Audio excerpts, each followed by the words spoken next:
Face à face entre les praticiens de Centre-Sud Kivu et leurs autorités de tutelle, c'est lundi 1er septembre 2025 à l'hôtel Boulungu.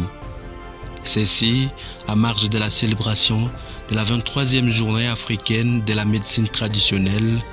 Objectif, aplanir les difficultés qui freinent le développement de la médecine traditionnelle au Sud Kivu.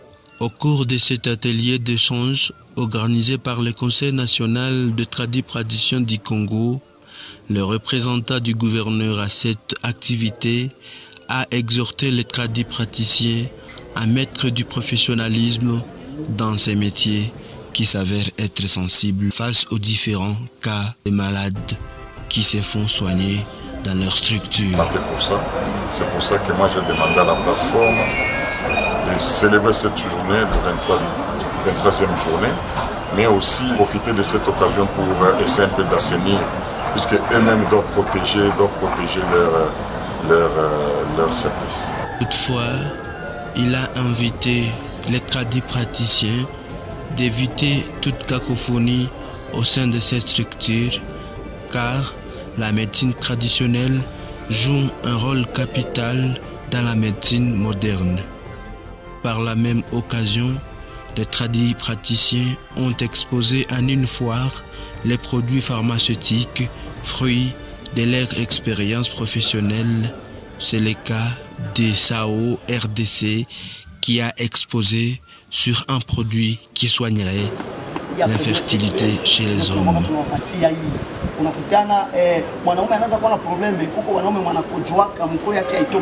Chawangu ni kwamba magonjwa yote yanapona, hata na yale yalishindikana ku medicine moderne inapona à 100% médecine naturelle.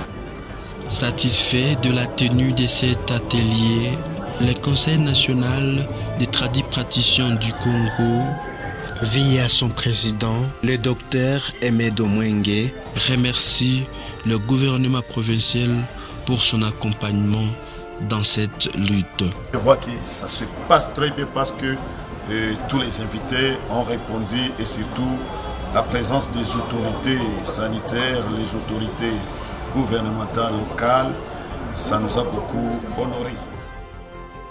En tant que président de ces plateformes qui réunit tous les praticiens du Congo, le docteur Aimé Domwenge invite ses collègues à mettre du sérieux dans ces métiers afin de restructurer la médecine traditionnelle pour une santé saine et sauve de la population congolaise. Il nous a accepté et nous a créé l'ordre des tradipraticiens qui est le conseil avec cette plateforme.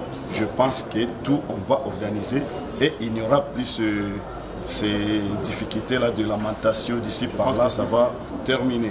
C'était par manque de cette plateforme dans la division qui a créé beaucoup de pourparlers. Signalons que cette 23e journée africaine de la médecine traditionnelle a été célébrée sous le thème « Intégration de la médecine traditionnelle dans les sciences de la santé dans les universités de la région africaine ».